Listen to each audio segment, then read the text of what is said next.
Am I selfish or just surviving? Understanding the dark side of myself. Many people struggle with guilt, shame, or confusion over their own behaviors. Moments of withdrawal, emotional shutdown, or putting themselves first. Society often labels these actions as selfish. But what if these aren't acts of cruelty or ego but signs of survival strategies rooted in stress, trauma, or emotional fatigue? We'll come to our channel, Egopedia. 1. The inner conflict. Am I selfish or protecting myself? In everyday life, we're often faced with situations where our responses are misunderstood even by ourselves. We decline a friend's invitation, withdraw from a conversation, or choose our comfort over someone else's expectations. And then, the internal questions creep in. Am I being selfish? Why don't I feel like helping right now? Is something wrong with me? This internal tug-of-war is a deep emotional conflict. On one hand, we carry social and moral conditioning that tells us we must always be kind, generous, and available. On the other hand, our emotional system sends us signals of discomfort, exhaustion, or even overwhelm, urging us to retreat, rest, or say no. The result is an identity crisis. We confuse boundaries with betrayal, rest with laziness, and self-care with selfishness. But the truth is more complex and more compassionate. 1.1 Why this conflict hurts so much. The pain of this conflict comes from the belief that we must always choose others over ourselves to be good, valuable, or lovable.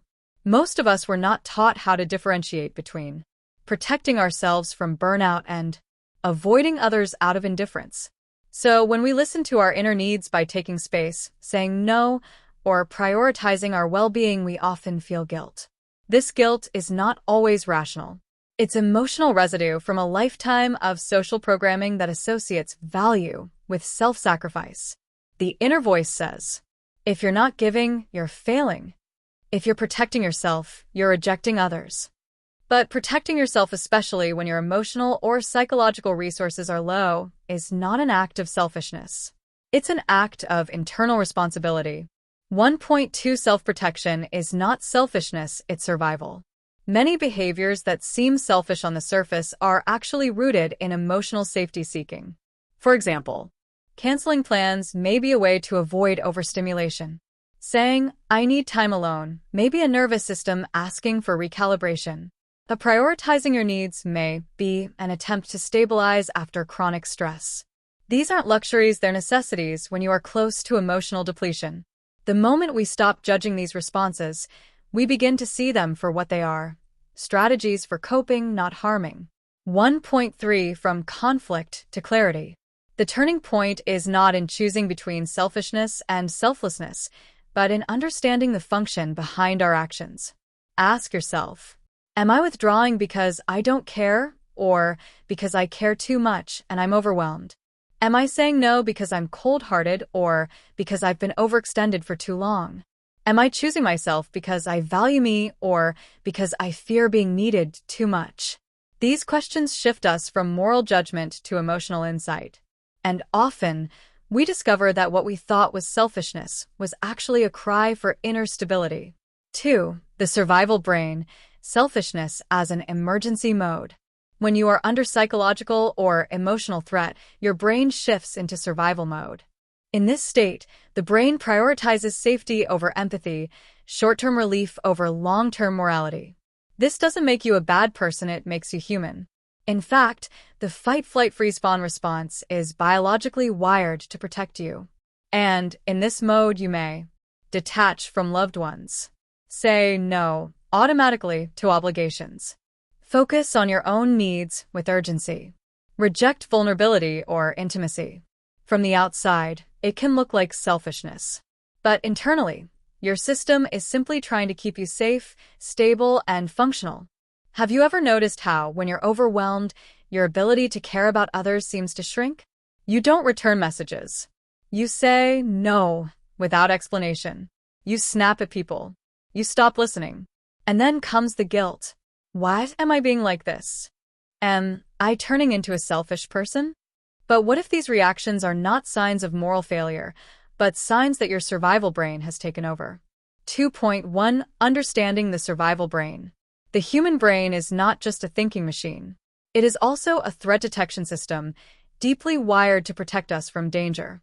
This protective system, primarily driven by the amygdala and other limbic structures, kicks in when we experience high stress, fear, or emotional overload. This mode is commonly referred to as fight, flight, freeze, or fawn, and it doesn't only activate in physical danger. It can also take over during intense emotional stress, relational conflicts, burnout, or exhaustion, situations where we feel cornered, judged, or overwhelmed. In this emergency mode, the brain prioritizes self-preservation above all else. It cuts off empathy. It shuts down long-term thinking. It narrows focus to the most immediate needs. This is not cruelty. This is tria. And in this state, what others see as selfishness is often your brain doing exactly what it was designed to do. Protect you first, sort out the rest later. 2.2 What selfishness looks like in survival mode. When you're in survival mode, your actions may include canceling on people last minute, just to breathe, refusing to engage in emotional conversations, ignoring texts or calls not out of malice, but because your energy is gone, hyper-focusing on your own problems and tuning out others. You might appear aloof, irritable, or self-absorbed, but underneath that surface behavior is a biological system screaming for stability.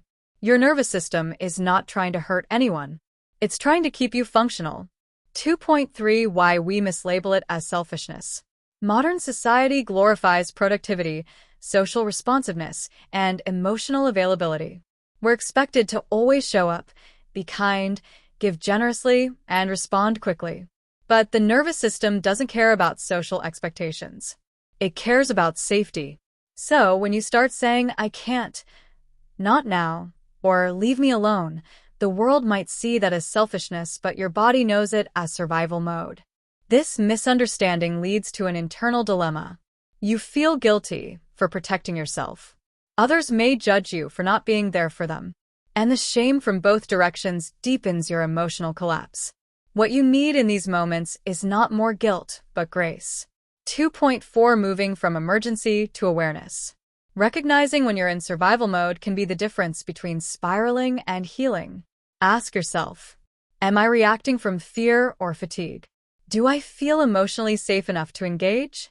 What would help me feel regulated right now? Space, silence, rest, reassurance? Selfishness in survival mode is not a choice. It's a protective response. The goal isn't to suppress it, it's to notice it, understand it, and then give yourself the time and care needed to return to emotional balance. Once you do, empathy, clarity, and connection naturally begin to flow again. 3. When trauma looks like selfishness. What if the moments when we seem cold, distant, or uncaring are not expressions of a selfish heart, but echoes of unhealed trauma? In modern psychology, we now understand that trauma is not only about what happened to you. It's also about what didn't happen, what support, safety, or love was missing when you needed it most. Unprocessed trauma often shows up later in life, not as visible wounds, but as coping behaviors that others can easily misinterpret as selfishness. Let's look deeper. 3.1 How trauma distorts behavior. When someone grows up in a home where emotional needs were ignored, boundaries were violated, or love was conditional, they don't just develop wounds, they develop survival strategies. These can include withdrawing quickly when others get too close, avoiding responsibility for others' emotions, needing excessive personal space, struggling to share, care, or remain patient under stress, detaching emotionally when things feel overwhelming. To the outside world, these behaviors might seem uncaring or self-absorbed. But beneath the surface, they are often protective reflexes built from early life experiences that taught the person. When I give too much, I get hurt. If I'm vulnerable, I lose control. People only care when I perform, not when I need. So, what looks like selfishness may actually be self-defense in disguise. 3.2 The wounded child behind the protective mask. Many adults are carrying the survival patterns of their wounded inner child. This child may have felt invisible unless they achieved something, been punished for asking for help, been made to parent others emotionally, learned to rely only on themselves. As a result, in adulthood, they might prioritize their own needs to an extreme, avoid emotionally intense situations, struggle to reciprocate intimacy, have a deep fear of being used or taken for granted. Again, none of these traits stem from inherent selfishness. They stem from an emotional system that never felt safe enough to let its guard down. 3.3 Trauma is not an excuse, but it is a context. Let's be clear, trauma is not a free pass to ignore the impact of your behavior. It's not an excuse to harm or neglect others. But trauma is a context. And context gives us insight into why we behave the way we do and how to start changing it. When we view someone's avoidant or seemingly selfish behavior through the lens of trauma, we stop asking, what's wrong with them, and begin asking, what happened to them? And when we do this for ourselves, the question shifts from, why am I such a terrible person? To, what part of me still feels unsafe, unseen, or unhealed? 3.4 Healing begins with understanding. To break the cycle, we must recognize the difference between a defense mechanism and a moral flaw. Gently investigate where our reactions come from. Learn to meet our own needs without pushing others away. Practice vulnerability even in small doses as a sign of strength, not weakness. As we bring awareness to the roots of our selfish tendencies, we begin to transform them into conscious choices, not automatic defenses. In doing so, we not only heal our relationships with others, we also begin to repair our relationship with ourselves. 4. Attachment styles and perceived selfishness. Our early relationships with caregivers shape not only who we become, but also how we relate to others and ourselves in adulthood. This foundation is described by attachment theory, a psychological framework that reveals why some people seem naturally close and trusting, while others appear distant or anxious. Understanding attachment styles helps us see why certain behaviors that look like selfishness are actually deeply ingrained patterns of relating to safety and connection.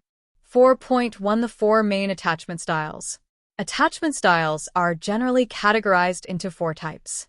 Secure attachment, comfortable with closeness, trusting, and able to balance independence and intimacy. Anxious attachment, craves closeness but fears abandonment, often resulting in clinginess or emotional volatility.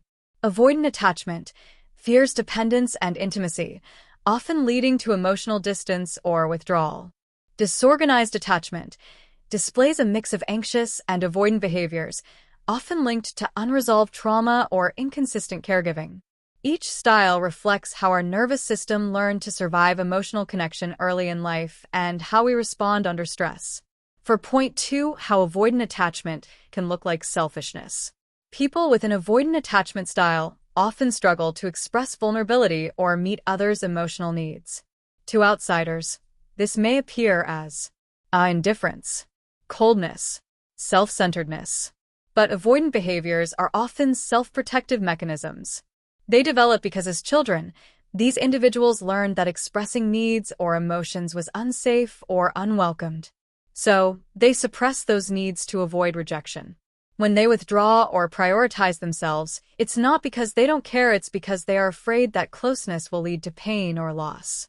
For point 3, anxious attachment and perceived selfishness. Those with anxious attachment might behave in ways others perceive as needy or demanding, constantly seeking reassurance, or appearing to monopolize attention. This can be misread as selfishness. In reality, anxious attachment is rooted in fear of abandonment. These individuals often feel their needs aren't safe or valid unless loudly expressed. Their so-called selfishness is actually a desperate attempt to secure connection and avoid rejection. 4.4 Disorganized attachment. The confusing mix. Disorganized attachment creates a confusing push and pull in relationships. People may simultaneously crave intimacy and push it away. This inconsistent behavior can come off as selfish or manipulative, but it is actually a sign of internal conflict. Often linked to early trauma or neglect, Disorganized attachment reflects a nervous system stuck between approach and avoidance, a survival mode that is hard to regulate. 4.5 Seeing beyond the label. When we understand attachment styles, we realize that behaviors often labeled selfish are not signs of moral failure but expressions of deeply ingrained survival patterns. This insight invites compassion for ourselves and others, recognition that these patterns can change with awareness and healing, patience in relationships as everyone works through their own attachment wounds. 4.6 Moving forward, healing attachment-related selfishness. Healing these patterns involves building safe, consistent relationships, practicing vulnerability in small, manageable ways, learning to recognize and soothe your own attachment fears, developing empathy for both yourself and those around you. By doing so, what once looked like selfishness transforms into healthy boundaries, honest communication, and mutual care. 5. The role of emotional burnout. Emotional burnout is a silent epidemic in today's fast-paced, demanding world. It is one of the key hidden drivers behind behaviors that are often mistaken for selfishness, but are actually cries for help from an exhausted mind and body. Understanding emotional burnout helps us reframe our judgments and cultivate compassion for ourselves and others when selfish actions appear. 5.1 What is emotional burnout? Burnout is a state of chronic emotional, physical, and mental exhaustion caused by prolonged stress, overwork, or emotional depletion. Unlike normal tiredness, burnout drains the very reserves we use to cope with daily challenges. People suffering burnout often feel constant fatigue, even after rest, emotional numbness or irritability, reduced ability to empathize or connect, cynicism and detachment from work or relationships, a sense of hopelessness or being overwhelmed. When these symptoms build up, the capacity to meet others' needs naturally decreases. 5.2 How burnout triggers selfish behavior. When you are emotionally burned out, your brain goes into survival mode similar to trauma or acute stress reactions. The energy and emotional resources you once devoted to others are depleted. This leads to saying no more often, sometimes without detailed explanation, pulling away from social engagements and responsibilities, reduced patience and increased irritability, prioritizing rest and recovery over external demands. From the outside, this may look like self-centeredness or indifference, but inside, it's your body and mind screaming for relief. 5.3 The vicious cycle of burnout and guilt. Burnout often comes with guilt, especially in cultures that prize productivity and self-sacrifice. This guilt fuels a vicious cycle. You feel selfish for needing a break. You push yourself harder to compensate. Your burnout worsens, deepening exhaustion. Your selfish behaviors increase as you try to survive. This cycle can erode self-esteem and deepen isolation, making recovery even harder. 5.4 Recognizing burnout as a call for self-care. The key to breaking this cycle is to recognize burnout not as a personal failure, but as a biological and psychological signal. Your emotional and physical health is foundational, not optional. Taking time for rest and relaxation, setting boundaries without guilt, seeking support, therapy, coaching, social support, engaging in nourishing activities is essential for restoring your capacity to connect and care for others. 5.5 Reframing selfishness as necessary self-preservation. When you honor burnout as a legitimate signal rather than a character flaw, the meaning of selfishness shifts. What once felt like a shameful act of putting yourself first becomes a necessary act of self-preservation, a prerequisite for healthy, sustainable relationships and effective empathy. 5.6 Practical steps to heal from emotional burnout. Healing burnout involves developing awareness of your emotional and physical limits, practicing regular self-check-ins to identify early signs of exhaustion, learning to say no and set firm boundaries, prioritizing activities that restore joy and relaxation, seeking professional help when needed. These steps are not indulgences. They are essential for regaining balance and preventing harmful cycles of exhaustion and guilt. 6. The shadow side. Facing the dark without shame. The shadow side of ourselves, the parts we hide, deny, or reject, is often where what we call selfishness resides. These are the impulses, needs, fears, and desires that society teaches us to suppress because they are uncomfortable, inconvenient, or deemed morally wrong.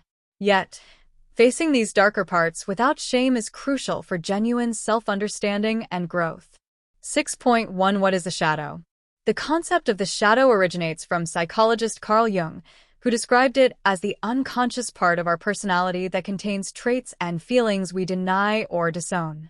This includes selfish desires, anger and jealousy, fear and vulnerability, greed and envy, impulses for control or withdrawal. Because these aspects don't align with the idealized version of ourselves or social norms, they get pushed underground. 6.2 Why we fear our shadow. Our culture often equates admitting to selfish feelings with being a bad or immoral person. This instills shame, a powerful emotion that keeps us disconnected from our authentic selves.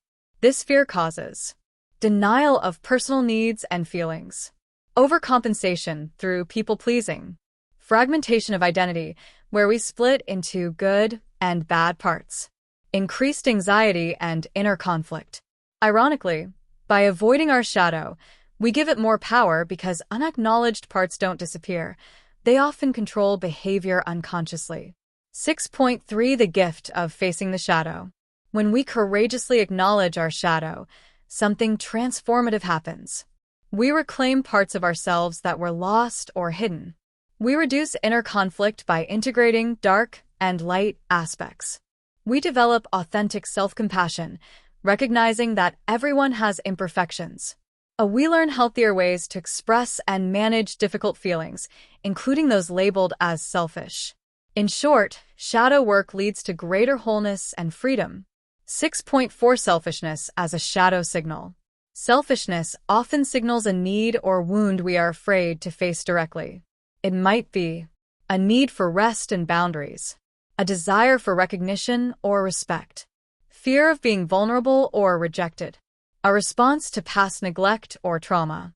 By seeing selfishness as a shadow signal rather than a character flaw, we open the door to healing rather than punishment. 6.5 Practical steps to embrace the shadow without shame. Notice and name your selfish thoughts and feelings without judgment. Journal or reflect on what unmet needs or fears underlie those impulses. Practice self-compassion, reminding yourself that these feelings are human and valid. Seek safe spaces, therapy, support groups, to explore and express your shadow safely. Integrate your shadow by allowing yourself to make conscious, balanced choices that honor both your needs and others. 6.6 From shame to empowerment. By facing the shadow, you transform selfishness from a source of shame into a tool for self-awareness and empowerment. This journey is not about perfect behavior, it's about authentic living. It's about embracing your whole self, the light and the dark, and choosing how to show up in the world with honesty and integrity. 7. Self-compassion, the missing antidote. In the complex dance between selfishness and survival, one powerful force often gets overlooked: self-compassion. This is the gentle, understanding attitude we direct toward ourselves, especially when we struggle with behaviors we judge as wrong or selfish. Self-compassion is not self-indulgence or weakness, it is a radical act of kindness that creates the foundation for healing, growth, and healthier relationships. 7.1 What is self-compassion? Self-compassion, as defined by psychologist Dr. Kristen Neff, involves three key elements. Self-kindness, treating yourself with warmth and understanding rather than harsh judgment. Common humanity, recognizing that suffering and imperfection are part of the shared human experience. Mindfulness, holding your experiences in balanced awareness without over-identifying with them or suppressing them. Together, these elements foster an attitude that allows us to confront our dark side without shame or avoidance. 7.2 Why self-compassion matters in understanding selfishness. When we label ourselves selfish with anger or shame, we increase inner conflict and distance from our true needs. This creates a vicious cycle of Harsh self-judgment, increased stress, and defensiveness, more selfish, survival behaviors. Self-compassion interrupts this cycle by providing emotional safety to explore why we act the way we do. Instead of pushing away uncomfortable feelings, self-compassion invites us to ask, what am I really needing right now? How can I care for myself in this moment? How does this behavior serve me? And what might it be protecting? 7.3 How Self-Compassion Supports Healing. By cultivating self-compassion, we create space for acknowledging unmet needs without guilt, recognizing the impact of trauma and burnout on our behavior, reducing shame and self-criticism that fuel selfish reactions, building resilience and emotional regulation, making conscious choices that balance self-care with care for others.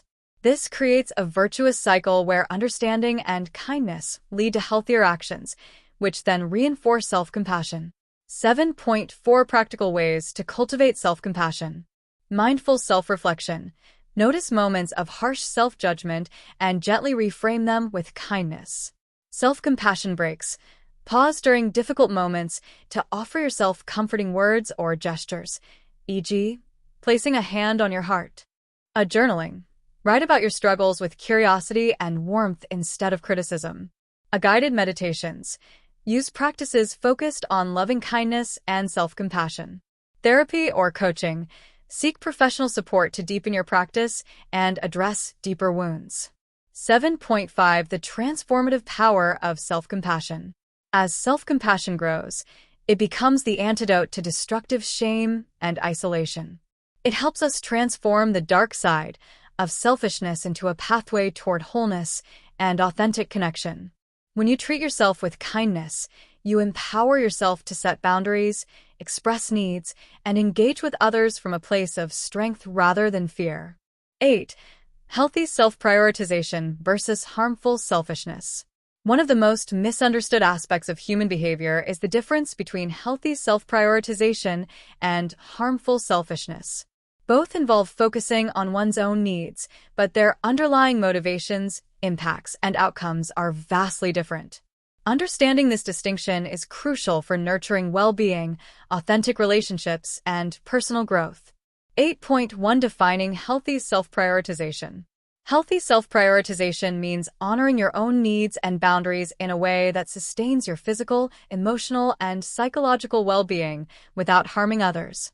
It involves recognizing when you need rest, support, or space, setting boundaries to protect your energy and values, making choices that align with your authentic self, communicating your needs respectfully and honestly, balancing self-care with empathy and care for others. This form of self-prioritization is an act of self-respect and responsibility, enabling you to show up more fully in your relationships and commitments. 8.2 Understanding harmful selfishness. Harmful selfishness, in contrast, prioritizes your desires at the expense of others' well-being or rights. It often involves ignoring or dismissing others' feelings and needs, exploiting relationships for personal gain, reacting impulsively without regard for consequences, manipulating or controlling others to get what you want, avoiding accountability for the impact of your actions. This type of selfishness leads to broken trust, isolation, and conflict both externally and internally. 8.3 Why the distinction matters.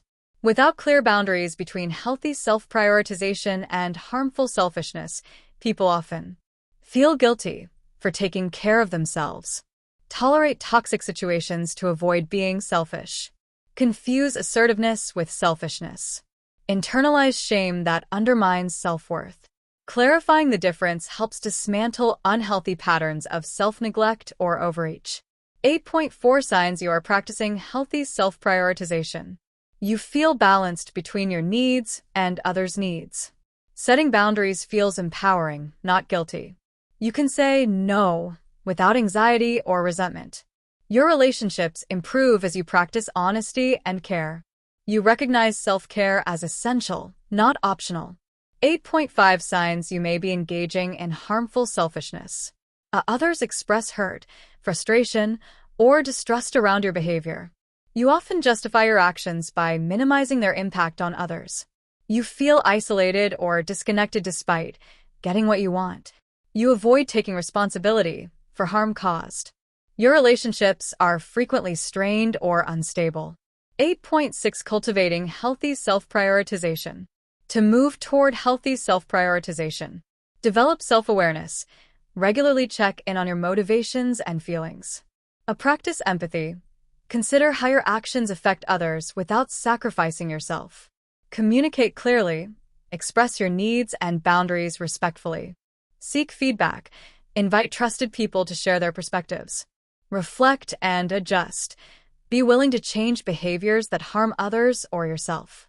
8.7 The freedom in balanced self-care. Healthy self-prioritization frees you from the exhausting burden of trying to please everyone or suppress your needs. It cultivates a greater self-esteem and autonomy, more authentic and trusting relationships, emotional resilience, and well-being, the capacity to give generously from a place of fullness rather than depletion. By embracing this balance, you transform what was once labeled selfishness into a foundation for thriving both personally and socially. You're not broken. You're surviving. So are you selfish? Maybe. But maybe not in the way you thought. Maybe you're just tired, overwhelmed, undersupported, recovering from things no one ever saw. You are not bad. You are responding the only way your body and mind know how. The goal is not to eliminate your selfishness. It's to bring it into awareness, understand its roots, and learn how to respond with intention instead of reaction. Because once we stop fearing the dark side of ourselves, we stop being ruled by it. And from that place of wholeness, real connection with ourselves and others can finally begin.